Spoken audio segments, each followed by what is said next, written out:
Quick trigger and spoiler warning, I'm doing both in one because they kind of go hand in hand. I'm going to be talking about all the content in Lacey Games from Ghost Tundra, as well as referencing other pieces of media including art, podcasts, and Doki Doki Literature Club. The content in this video, much like my last, is chock full of disturbing content, so much so that it's hard not to fill the screen with trigger words. So just know if you're going to watch this video and haven't seen or know about any of the things I mentioned, you probably should before watching this video, and that also you have been warned. With that out of the way, let's begin. It wouldn't be crazy to say that Lacey Games is one of the scariest series I have ever come across. The content is so unnerving and the stuff hidden within every episode, subtly or not, is unspeakably horrible. There are AAA horror games with perfect graphics and millions of dollars that couldn't get half as much of a reaction from me as watching an episode of the series. It is really, really scary stuff. However, there is one key dilemma that goes mostly unspoken about this series that I want to talk about here. Most people that have watched all the episodes can agree that the series is great, and almost everyone can agree that it's great because of how terrifying it is. A lot of the comments on the main videos of the 4 games are people admiring how creepy X or Y is, and it's an easy bandwagon to join in on, but so what? So what the series is creepy? As Jacob Geller put it, being messed up is not a theme, darkness is not a narrative, violence on its own is not mature. And you can argue, hey man, I just want to be scared by something. And that's cool and all, but when I watch this series or experience any piece of horror media, I ask myself, is there something greater happening than just being scared here? It's common these days to feel desensitized to horror content. A select few of you likely even skipped past the content warning. But with the unhealthy obsession of Hollywood horror junk being structured in the same way, or if we're going to stick to the YouTube platform, the abundance of analog horror, it has made people sort of gloss over any newer piece unless it's noticeably good or interesting.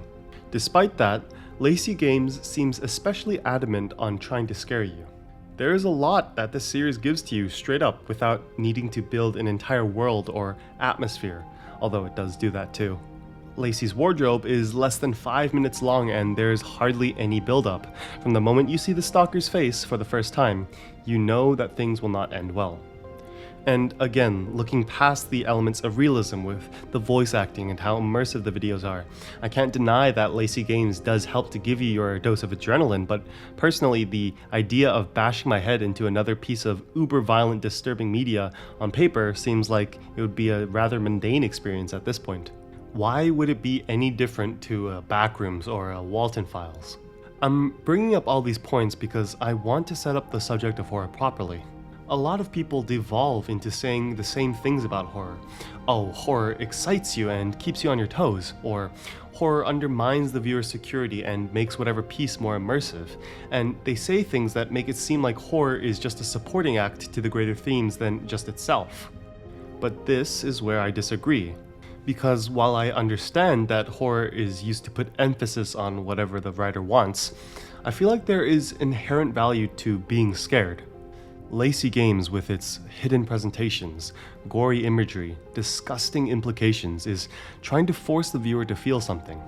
Lacey Games is visceral art.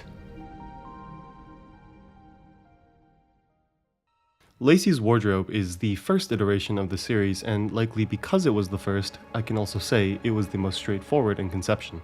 Like I said before, it is a less than 5-minute experience where you play with our main character Lacey, as we dress her up with clothes matching the theme of where she will visit. We essentially act as a friendly bystander as Lacey goes from place to place and tries on different clothes. The game does not want to hide its subtlety in complicated gameplay or extended narratives or even good graphics for that matter. Literally, the first place we go to, we see the stalker. There's no build-up to whether or not Lacey is in danger because it's confirmed in the first 50 seconds. Instead, the main part of the game is a build-up of a different kind.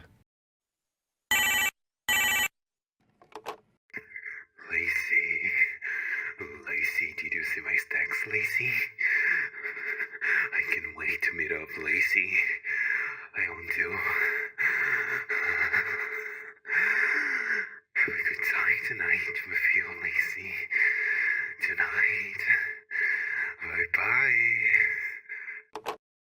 In this moment, the game tells us that Lacey is going to die, and we're just waiting for it to happen.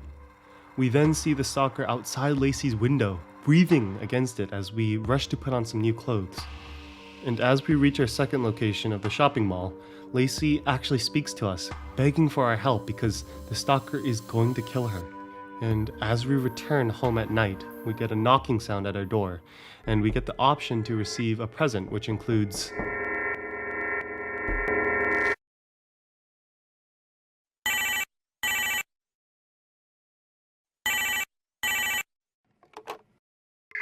Lacey, I'm here.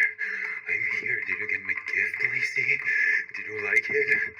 I'm here. Open the door, my darling. Open the door. Open the fucking door! Lacey, at this point, begs us to not let her go outside, but there's no other way to progress the game, so we get her dressed in a red jacket and some cut jean shorts and...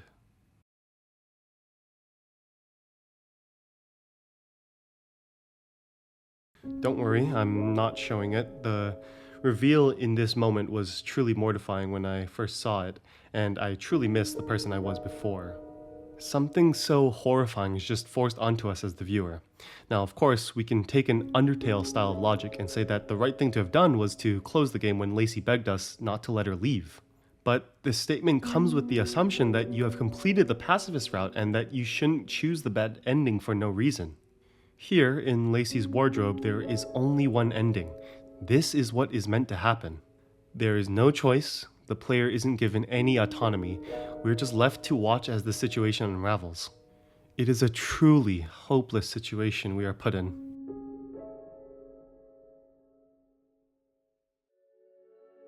In 1953, notoriously unhinged artist Francis Bacon released one of his most famous paintings, Study after Velasquez's portrait of Pope Innocent X. Yes, that's the full name and it's ridiculous, but do you know what isn't ridiculous? What do you think when you see this piece of art? Actually, maybe my question was wrong. What do you feel when you see an image like this? The picture is dynamic, with the stretching contortion of the painting making it feel like this person is literally having the life sucked out of him. On top of that, we are in the moment of this happening. You can see him screaming in terror or in pain. We don't actually even really know, but the image is so uncanny it leaves room for imagination. Doesn't this also feel like something you really shouldn't be seeing? Like you just stumbled into some cultist sacrifice and you need to get out? The image is startling. It's a deeply uncomfortable moment to look at, and an even more uncomfortable moment to come to terms with.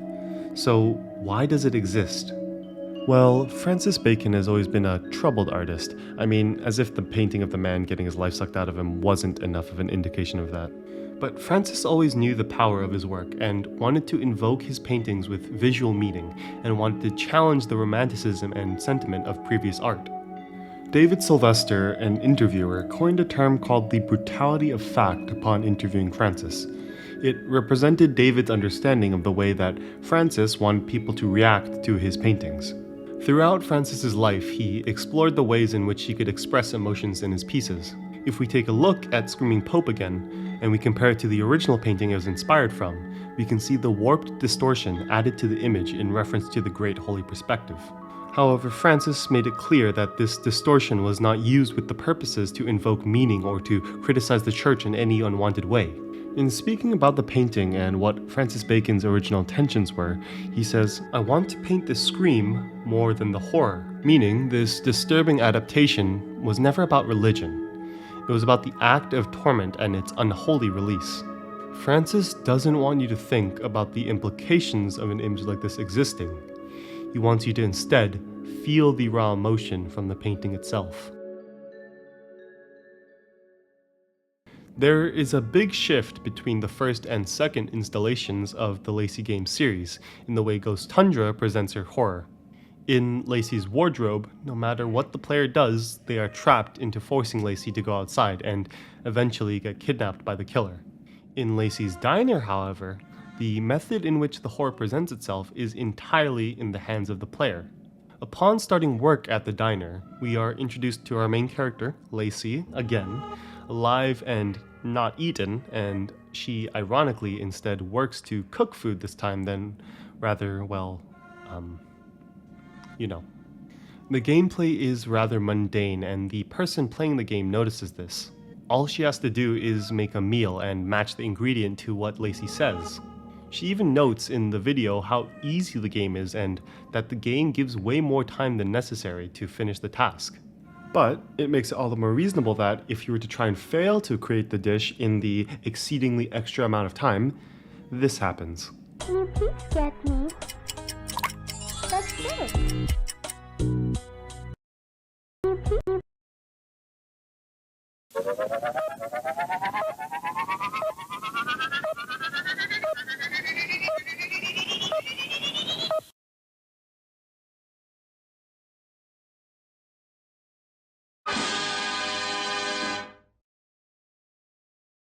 Side note, I get chills every time anything like this happens in the series. The way Ghost Tundra edits and pauses just gives us so much tension. But, I mean, seriously, what just happened? The game seems to, right off the bat, put an emphasis on not failing the dish, despite the fact that it could be done in less than a minute, let alone 3. If it's so easy, then why is this even a problem?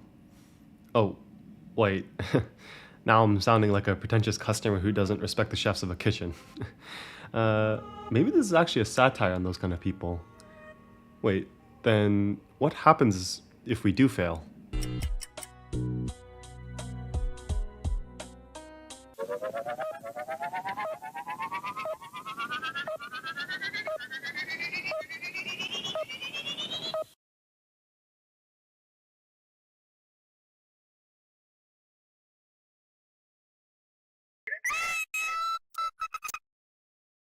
Look at this image.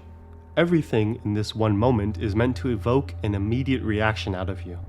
The knife obviously being an inherent sign of danger is one. The fact that there is dialogue telling you how useless you are gives you that sense of despair. And obviously the horrifying image of Lacey herself. Much like Screaming Pope, you get an unrelenting urge to get the fuck out. Following this terrible screen, we are given insight into Lacey's character in a sort of aftermath to having failed the day of service. She tells us that this is all she has and that the customers she serves are hungry and just so unforgiving. She tells us if she fails, she sees no other option other than to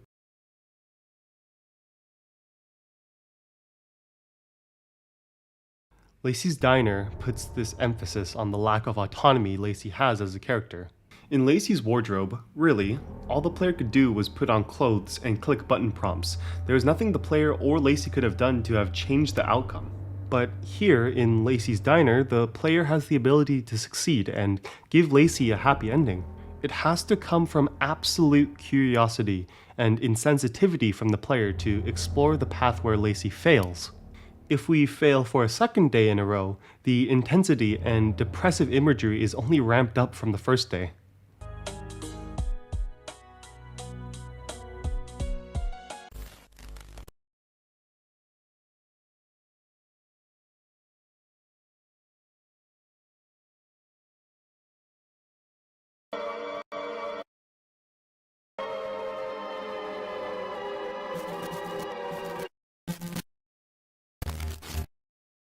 We get bombarded with distorted imagery, the first being this, where the face is one half Lacey and one half human, with the word failure filling the screen like a watermark. We also get short glimpses at discolored images detailing the life of one of the real characters from the series. Digging into the lore of Lacey games, we come to understand this character to be Rocio, one of the developers of the game and the lead game designer, which tells us how all of the disturbing content manifested itself. Lacey talks to us again, telling us how messed up it is that she has to live a life so wretched and so hard, and that she can't catch a break. And as Lacey breaks down, beginning to spout out her cries and telling us that she hates them, hates all of them, we are treated to this thing on our screen. This is Rocio, and with her reintroduction, we are transported to a hellish mirror of Lacey's Diner with some of the most disgusting ingredients imaginable. This entire frame and setup is obviously disturbing, but let's not forget this idea of player autonomy. We now act as Rocio's assistant, helping her put in ingredients such as a used condom, cigarettes, glass shards, and other stuff that I'm just not okay with mentioning. Each ingredient we add gets us a glimpse into the influence these things have in Rocio's life.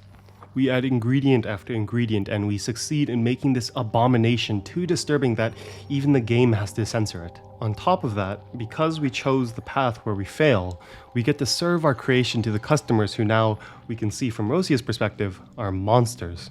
And as our diner is closed down for obvious reasons, we revert back to Lacey as if the game is telling us that there is no difference anymore. We see her smoking a cigarette, saying, "This is it then," and then she...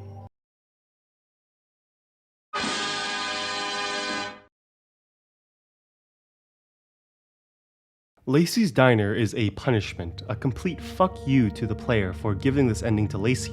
The horror and viscera are meant to degrade you and hurt you and disgust you. If we take that Undertale comparison again, we can see it perfectly slots here because we know we could have given Lacey a good ending and left it at that. But instead, we see the consequences and the reality of the situation. And while I criticize the player for choosing to fail, it is canonically accurate to what happens to Rocio herself. And so, not only do we have to deal with the consequences of our actions, we are forced to come to terms with the fact that the life and imagery presented is real. In a way, we become a little bit like the customers Lacey is serving. We indulge in our free will, choosing to give Lacey a hard time, and this is the result. Lacey's Diner shows us the consequences of our actions and makes sure that we don't forget them.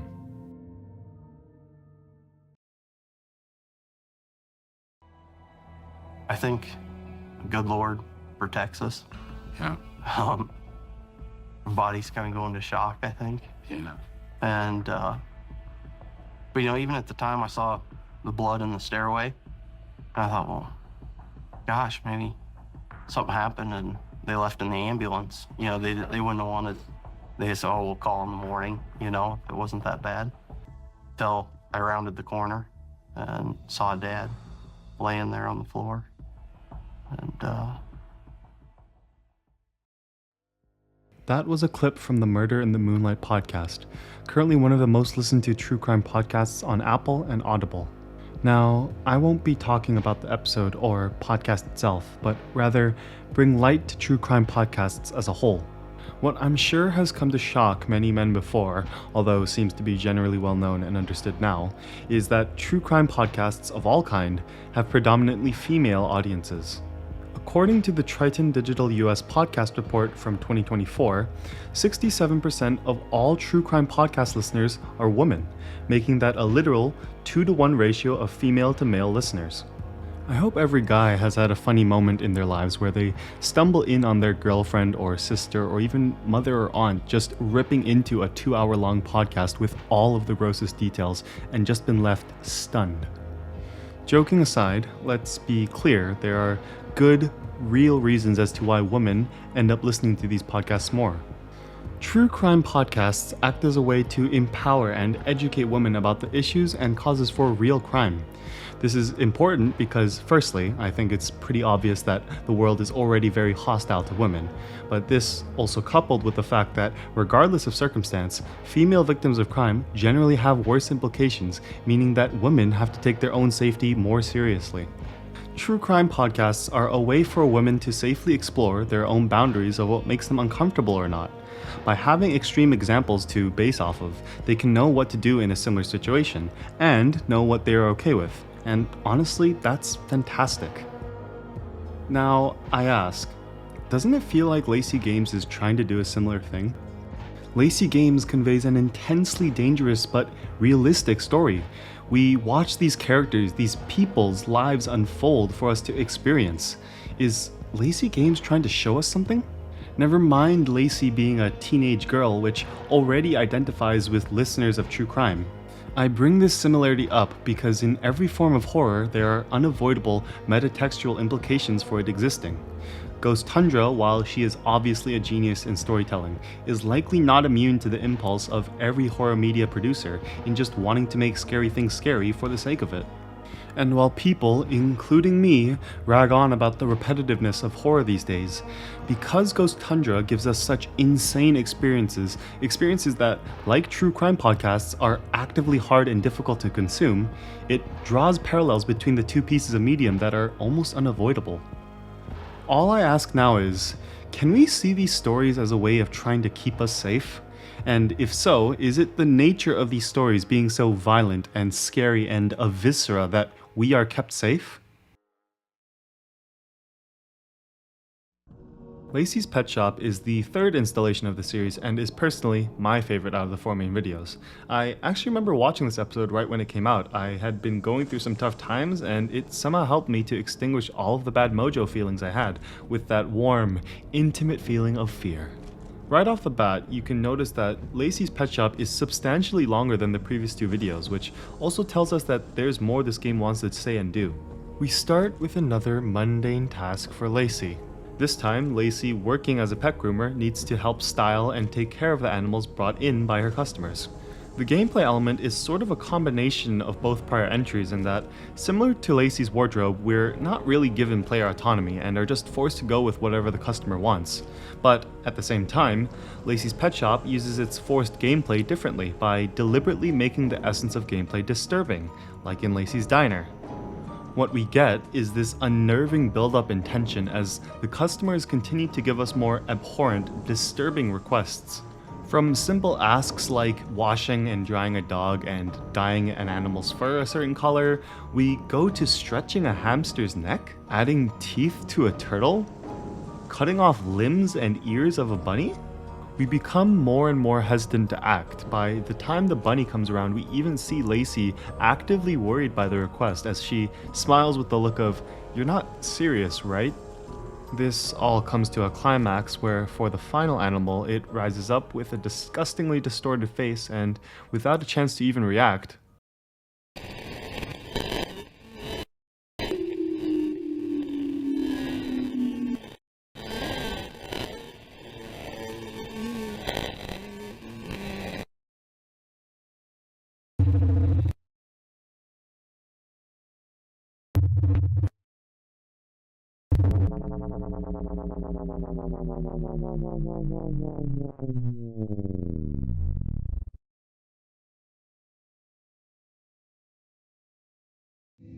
we are transported to an entirely different space. What was a simple game of dragging the obvious tools to help animals is now this hellish point-and-click adventure taken directly in the perspective of Lacey herself.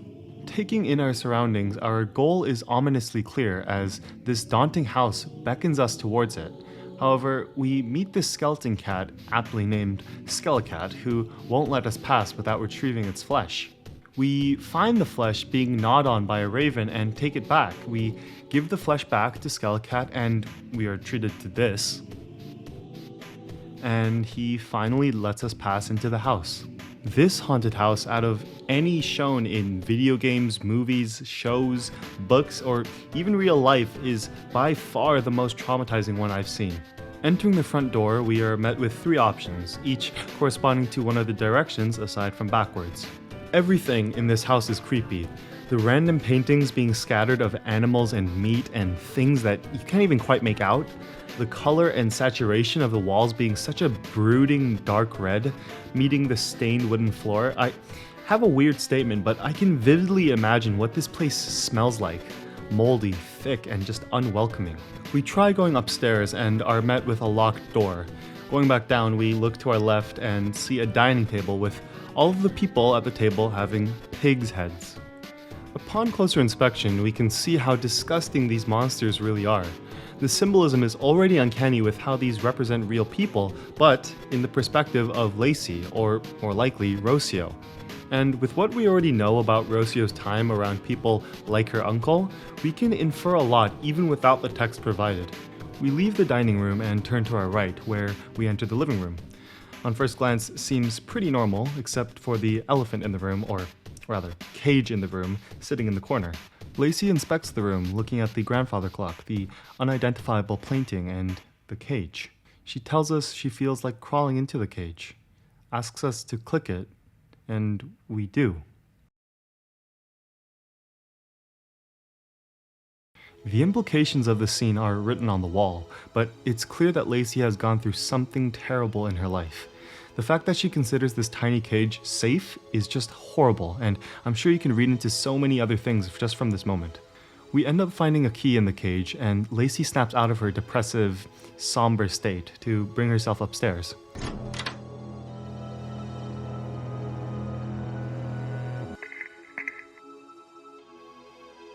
Uncle, have you seen Puddles anywhere? I can't find her. I checked everywhere. Everywhere.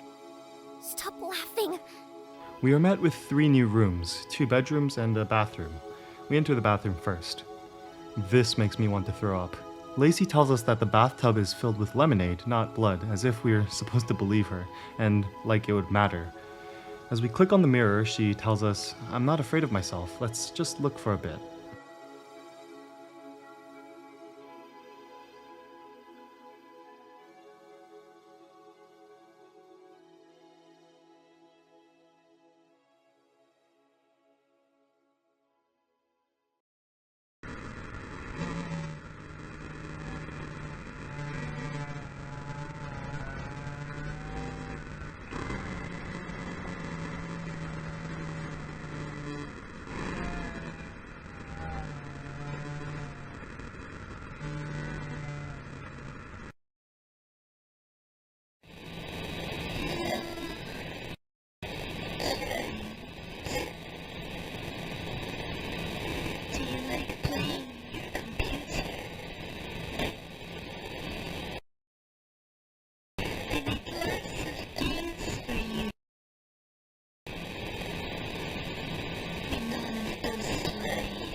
We back away from the mirror and something tells us to go back, as we escape the bathroom.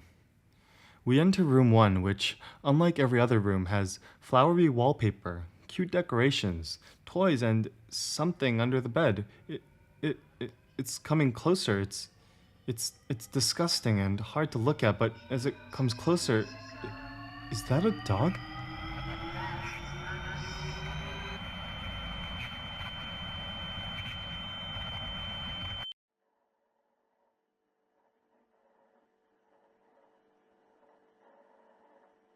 I was thinking of getting a cat this time. Yes, a small fluffy kitten. I really, really want a cat.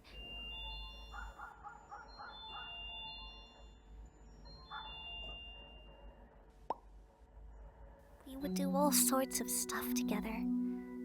Like getting ice cream. Oh, I could have some right now. I'm so hungry right now. It's been days. But I just can't leave. I can't. He's still under the bed. He'll look at me. I can't.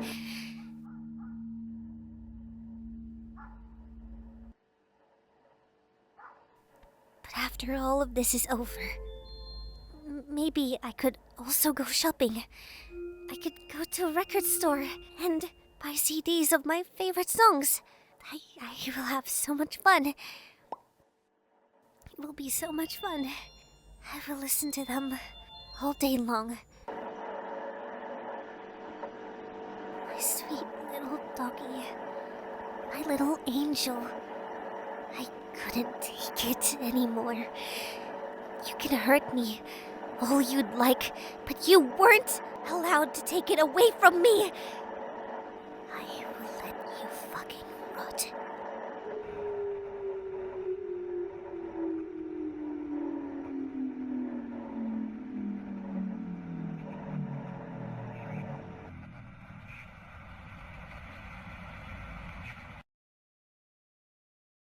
We leave the room, our room, and enter room 2, likely her uncle's room.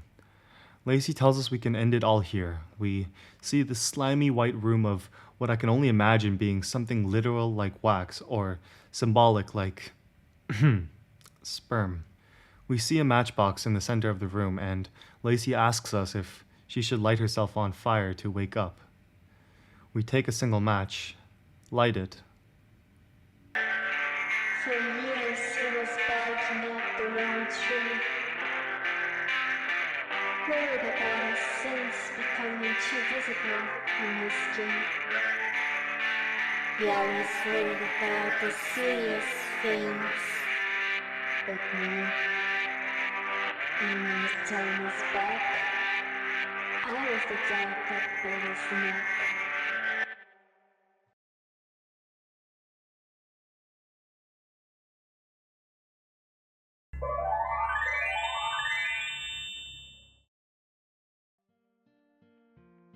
Whew, there is so much to unpack here, and honestly, if this was a holistic analysis video on Lacey games, I would be able to talk for hours about this one section.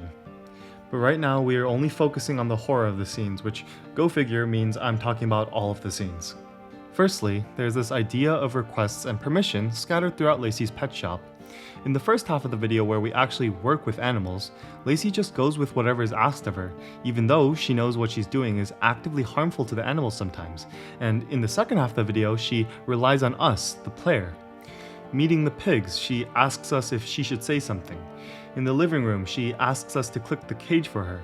In the bathroom, Lacey asks if she can look at herself, and in room 2, the room where she plans to end it all, she has to ask us one more time if she should unalive herself to wake up.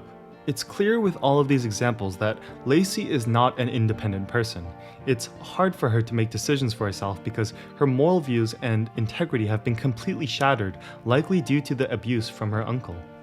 So when she asks us permission to do the things so basic and independent to her, it hurts as a viewer to even think she needs our input.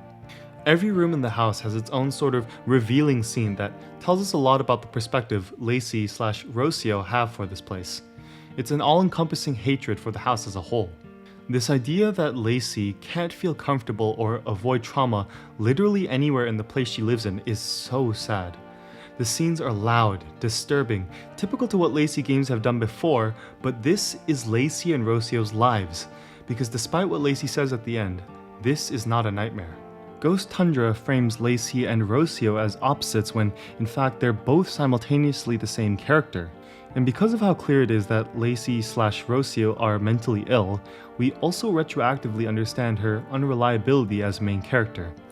If you read into that final scene again, you can infer that this reality is actually normal for Lacey and Rocio and actually what they want in some sense. I have never seen such a warped perspective come out from a character, and the fact that the game has that tied to Rocio depicted as a real-life person makes it all the more nauseating to think about.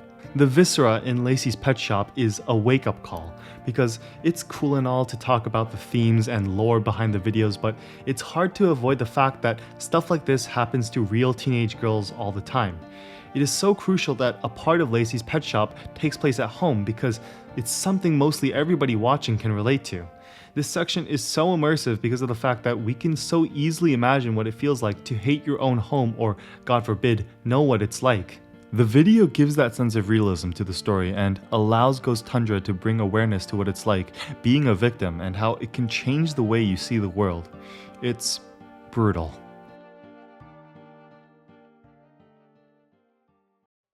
Horror has always had this obsession with altered realities. It's a lot easier to scare people with ideas and concepts that don't follow the rules we do living on Earth. Games like Silent Hill know this and utilize this untapped power to create entirely different worlds and locations for the player to lose themselves in. But don't be misled, an altered reality isn't just spooky fogs and monsters walking about. The idea of reality relies on perspective and can take form in any state as well as our own. You, watching this video, are in a different virtual state of reality than me, recording and speaking into this mic live. And just to indulgently reference Jacob Geller one more time, because he makes some great videos, in his video about uncanny realities, he says, Acceptance of another reality is inherent in games. To even begin to interact with a story requires accepting that this bundle of polygons, this loose representation of a human, should be given the same suspension of disbelief that we give to older, more traditional mediums. And he's absolutely right. Movies, games, fiction, books, even music are inherently not realistic because what can be more realistic than real life? So when pieces of horror face the spectrum of realism and choose where to align themselves, they will have to accept that there will always be some dissonance with the person that they are trying to interact with. The line can never reach 1 or 0. But that's not to say a game can't try.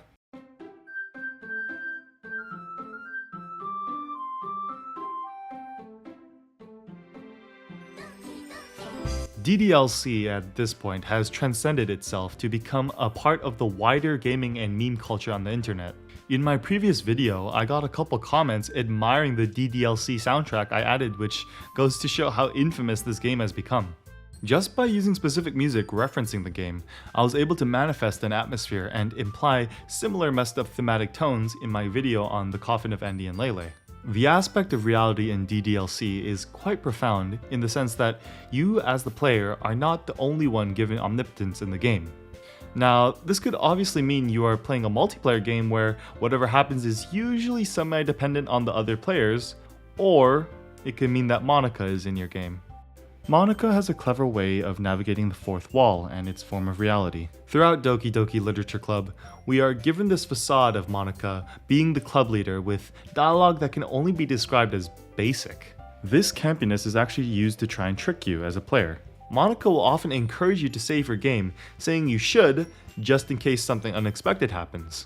Usually, when a moment like this is inserted into a game, it's quite literally the devs trying to help maintain a friendly user experience with the player. But here, it's literally Monica telling us to do so because she thinks that the path that she's laid out for us is good and wants us to continue. She directly takes advantage of the viewer's preconceived assumptions about the game and uses it to manipulate the player, making them forget that this game has a psychological horror tag on Steam. The final installation of the Lacey Games series is called The Disturbing Rabbit Hole of LaceyGames.com. And this video actually shows off 2 games in one, with a loose narration of the real-life characters trying to figure out what's going on in Lacey Games. I'm going to avoid the lore and focus on the games themselves because there's a lot to say about both. For the first time in the series, we get to play as a character that isn't Lacey. Instead, we play as Jay in Jay's skating game as this girl with blonde hair and a tomboyish skater girl look, straight out of an Avril Lavigne video. The game is this side-scrolling 2D platformer where Jay hops from building to building and avoids birds. There are speed-up sections sometimes that Jay will skate into, which accelerates her to insane speeds that watching is actually hard to keep up with. As we go from stage to stage, hopping on buildings, getting faster and faster, Jay's fate begins to become abundantly clear. There is a moment in the 3rd stage where we encounter a second acceleration gate and go even faster, and it looks nearly impossible to play without good reaction speed. And as we keep going, barely being able to keep up with Jay, we jump onto a building and there isn't another building to ride on? We just keep skating in the air into the darkness with no music until we reach the flag. We enter the final stage, just named Level, where we are treated to an apocalyptic red sky.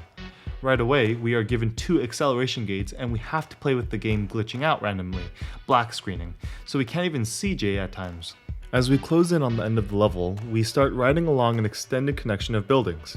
Jay hits a 3rd acceleration gate and the music just ceases and becomes ominous noise that gets louder as we skate by. At this point, we can't even see Jay or the buildings clearly with how fast she's going. And at some point, when she's riding by, we barely see stop signs begin to manifest on the buildings themselves as Jay just zooms by. And as she keeps going, the stop signs start to become more abundant as if the game is telling us, begging us to stop. Stop until...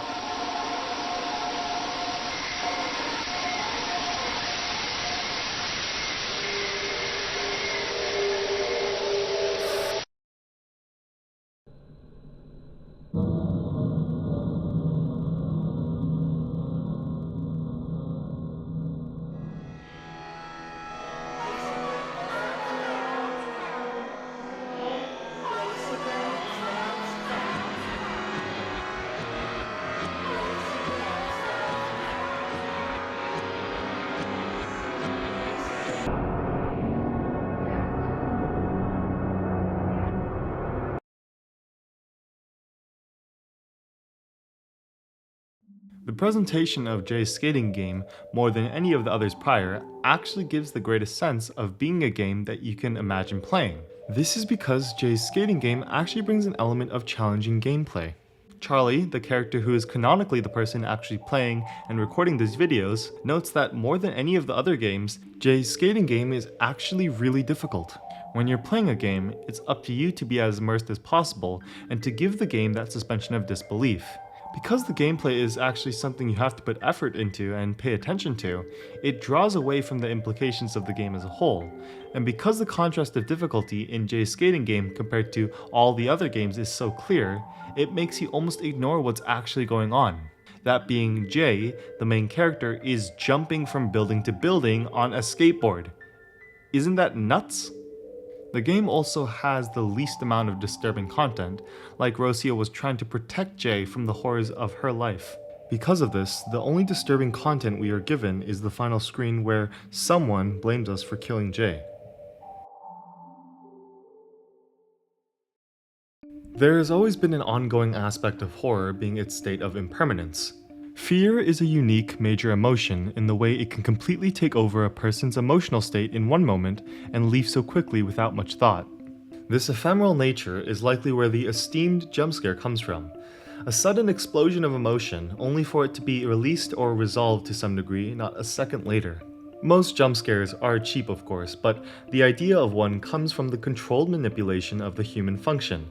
Much akin to a jump scare, a well-built-up reveal is meant to surprise the viewer, disrupt or completely shift the perspective of the context being experienced to something different. And while a jump scare only takes a couple of seconds, a good reveal is revered for prolonging the essence of the media it is a part of and expanding a moment to recontextualize the entire piece. Both of these tools are used to provide an altered state of perspective on a piece of media, and both used properly in tandem can pose a formidable piece of horror. Everyone who has played through DDLC knows about the moment where the game really takes a turn. This both doubles as a reveal and a jump scare, and is one of the most successful deliveries I've seen. The way this moment is utilized to emphasize the shift in the next act of the game is incredible. Lacey's Makeup Parlor is the final game of the series, and we return to the familiar teenage feminine aesthetics that we know. Lacey herself has the most makeup on her we have seen yet in the series, signaling to the viewer that, at least on the surface, she seems to be at her best. We take in client after client, pampering them, giving them blush, lipstick, and more makeup I didn't know prior to this video. We are given so much freedom to choose the type of color and makeup we use. We're basically using these women as our canvases. Our first two clients show off the nature of the game. For you, let's go lipstick, blush, eyeliner, eyeshadow, and then mascara. Nice. And then for you, let's go eyeliner, lipstick, blush, mascara. Awesome. And as we treat our client, this time with lipstick, blush, eyeshadow, oh, our client's face is drooping. We should fix that right up. It's our job as a makeup artist.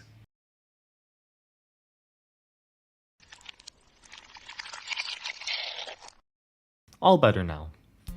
Our next client comes in and we give her a nice treatment of sky blue eyeshadow, some mascara and eyelash curling to really let those eyes shine, and some brown lipstick.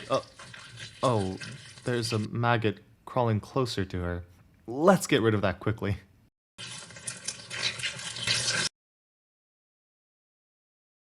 Okay, nice. Let's add some blush and some eyeliner to finish it off. Amazing. Our next client has wonderful blue hair. We should contrast that blue with the makeup we give her.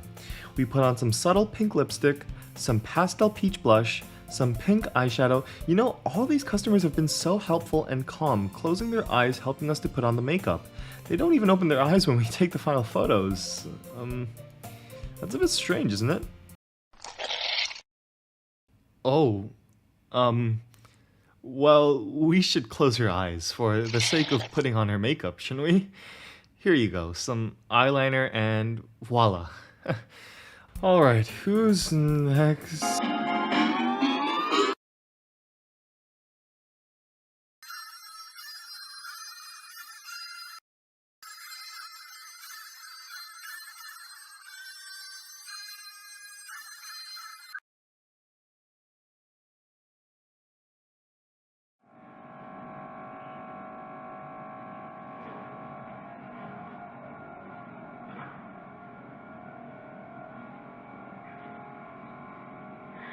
No. I'm not here. She's not here. This isn't happening. No. It looks so ugly when I grieve. When I'm crying. No. She's just a client. She just needs makeup. She just needs her makeup done. Yes.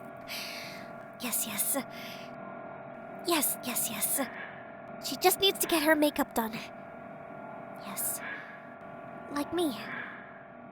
I just need fixing. I just need makeup. Yes.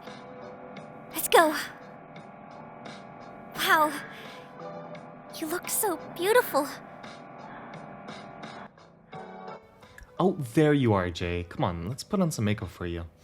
Alright, some mascara. Let's curl those eyelashes actually while we're at it. Lacey, are you alright? You seem a little shaky. Oh, are you nervous because it's your friend?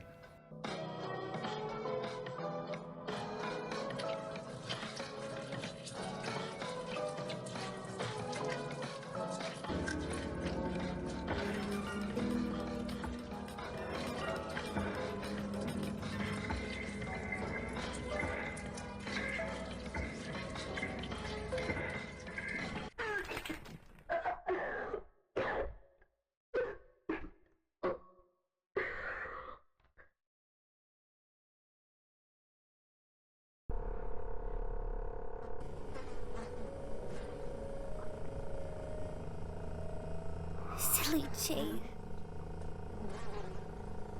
Oh, silly Jay. Please, collaborate. You just need to stand still so I can fix you. Maybe if you just used some makeup. Maybe if you were a little more feminine, you wouldn't have. This wouldn't. You just need some.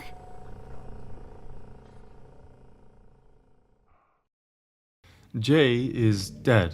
The corpse we see is the result of what we played through in Jay's skating game.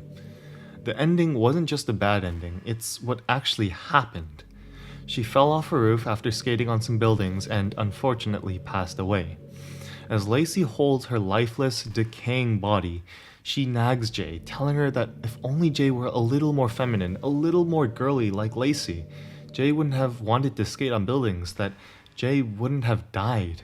This reveal, like Sayori's death in Doki Doki Literature Club, changes the entire context of the game.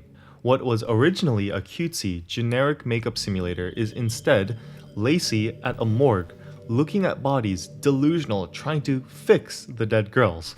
The word fix is key because it shows how deluded Lacey is. The idea that Lacey would be able to fix people who are already dead is an obviously insane idea. But through Jay and the other corpses, we can see the internalized misogyny Lacey has, assuming that makeup and looking pretty and feminine would fix all the problems these deceased women have. The game doesn't shy away from showing off how disgusting Jay's corpse is. If anyone in real life has had the misfortune of encountering a deceased corpse, 1, I'm sorry, and 2, you would know how revolting one is up close. The smell is rotten, unlike anything else, and the skin is gray and pale, and there is always something unnerving about seeing lifeless eyes. As Lacey struggles to put her makeup on Jay, we come to understand her emotional state. This is her reality, and it's clear she cannot cope with it. In all of the prior games, the horrors surrounding Lacey were closely attached to her being. Lacey's wardrobe had a stalker obsessed with her. Lacey's diner had Lacey face her own personal fear of failure. Lacey's pet shop explored her long-standing trauma from her abuse. But here in Lacey's makeup parlor, the story is about Jay this time. This makes Lacey's tears all the more meaningful because the pain that she is feeling is external to herself. There is nothing Lacey could have reasonably done, and the way that she murmurs to herself, telling Jay that she can fix her and that maybe she could have worn a bit more makeup, it signifies to me that Lacey sees herself at fault to some degree for this accident. Not just because of the fact that she couldn't protect her friend, but because she was likely brought up by her uncle to feel this way. It's so sad seeing Lacey, someone who is canonically independent and trying to keep it together, just lose it over something she couldn't help. And this idea of a morgue doubling as a makeup parlor is incredibly smart. There is an authentic impermanence of concept as we see the cracks shine through Lacey's deteriorating mental state, as she has to come to terms with the loss of her friend. And how Jay's corpse dangles lifelessly with a gut punch that Lacey, faced with all we know she has to deal with another loss. Lacey's makeup parlor digs deep to show its viscera. It shows how pain can come from places you don't expect, places where you can't do a damn thing. It tells us not to blame ourselves, but it knows that it's one of the hardest things to do.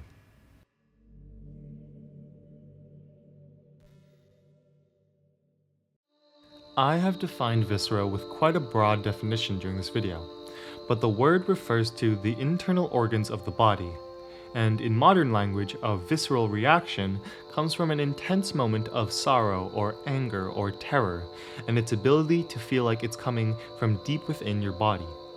Throughout this video, I have tried to draw meaning from all the pieces of media I've talked about, but in a way, this avoids the point. Lacey's wardrobe, although it's the shortest and least complex, likely makes it the most viscerally stimulating. The fact that there's no meaning for what Lacey goes through isn't bad writing. It's meant to make a point. It's meant to show this undeniable piece of horror for what it is. It's a forest with just trees. And to call it bad writing or simple is Ghost Tundra tricking you into revealing your own desensitization. Why are you asking for more? And I think Ghost Tundra asked this question rhetorically, because obviously she makes more videos that are longer and longer, but it's also because she knows that we are human and we strive for meaning. As much as Lacey's Diner is an allegory on failure and the stress of life, it is also about a woman breaking down and putting pornography and cigarettes and glass shards into a meal and feeding it to customers. Lacey's Pet Shop may bring attention to the idea of compliancy and the subject of abuse, but it's really about a teenage girl killing her uncle in revenge and the consequences of that. And despite how sympathetic Lacey's makeup parlor is with the idea of loss, it is about a girl sneaking into a morgue and putting makeup on her dead friend. The horror should not be lost or sidelined as just narrative tools for the themes of the story, because the horror is the story. On top of that, Ghost Tundra wants you to know the horror is real. The narration from the main characters being real people emphasize that. Grace and Charlie sit together trying to figure out the implications of the existence of these games, and Rocio's history influencing the content of the game is writing on the wall. The choice to make the series a bunch of videos of someone playing the games rather than games themselves means that we were meant to experience and view this piece of medium, not to influence it. Lacey Games is a testament to real, visceral art, a display of an authentic horror, one that values its own integrity and is an argument to why horror can just be horror. It is a reminder that these videos, these games, these movies, and these works of art are just the sum of their pieces, and that sometimes the pieces themselves are what's important.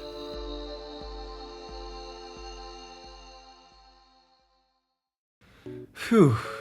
Post-editing Banana Man here to say, firstly, thank you so much for the success of my Coffin and Annie and Lele video.